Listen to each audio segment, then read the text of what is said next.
বিসমিল্লাহির রহমানির রহিম। আসসালামু আলাইকুম। তস্কারাস কিচেন থেকে আপনাদের জন্য আরেকটা রেসিপি নিয়ে এসেছি। আজকে আপনাদের সাথে আমি শিরকুরমার একটা রেসিপি শেয়ার করব। শিরকুরমা একটা ডেজার্ট রেসিপি শেয়ার করছি আপনাদের সাথে। প্রথমে আমি ফ্রাই প্যানে 2 চামচ ঘি দিয়ে দিচ্ছি। এবার নিলাম আমি খেজুর, এখানে 6টা খেজুর নিয়েছি। আর অল্প পরিমাণে কিশমিশ নিলাম, অল্প কাঠবাদাম নিয়েছি, পেস্তা বাদাম নিয়েছি আর অল্প এরপর যেতটুকু আমার প্রয়োজন এতটুকুই আমি নিয়েছি। আপনারা চাইলে আরও কম বেশি করে নিতে পারেন। এগুলো আমি ঘিয়ের মধ্যে একটু ভেজে নিব।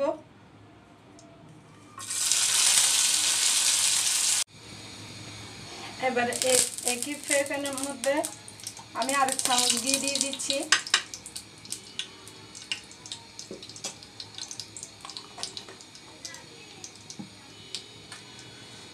এখানে আমি 1 কাপ নিয়েছি কুলসুম সেমাই। সেমাইটাকে একটু ঘির মধ্যে ভেজে নিব।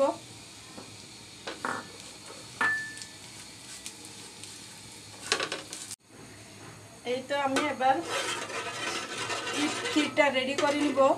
আমি এখানে 1 লিটার দুধকে আগে জাল করে প্রায় 300 গ্রাম মতো কমিয়ে নিয়েছি। এখানে যে পরিমাণটা আছে এখানে হাফ লিটারের চেয়ে বেশি আছে, প্রায় 700 ml মতো হবে। আমি প্রায় 300 ml মতো আমি শুকিয়ে নিয়েছি, দুধটাকে ঘন করে নিলাম। এবার এই দুধের সাথে আমি অ্যাড করে দিব হাফ কাপ পাউডার দুধ।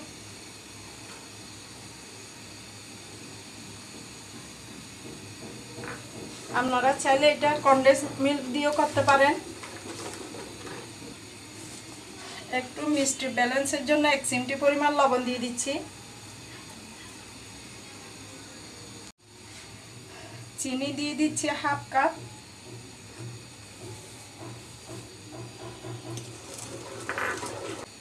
এবার এর সাথে অ্যাড করে দিব আমি ভাজা বাদাম, খেজুর,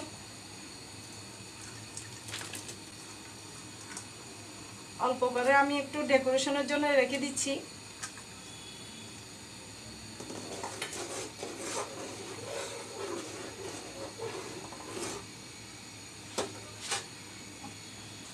এবার অ্যাড করে দিব আমি ভাজা সেমাই।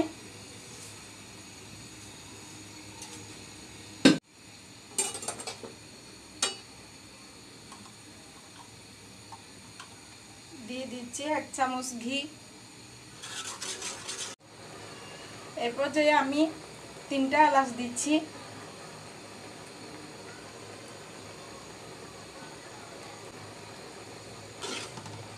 ঠান্ডা হলে আরো ঘন হয়ে যাবে।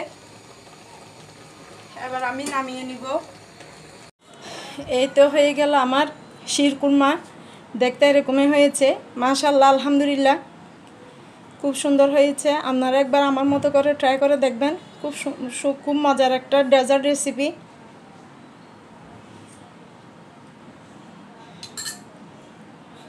আমি 1 ঘন্টার জন্য একটু ফ্রিজে রেখে দেব। আমি গরম গরম আপনাদের সাথে এন্ডিংটা দিয়ে দিচ্ছি। একটু বাদাম দিয়ে, পেস্তা, কাঠবাদাম, একটু কিশমিশ দিয়ে আমি ডেকোরেশন করে দিচ্ছি।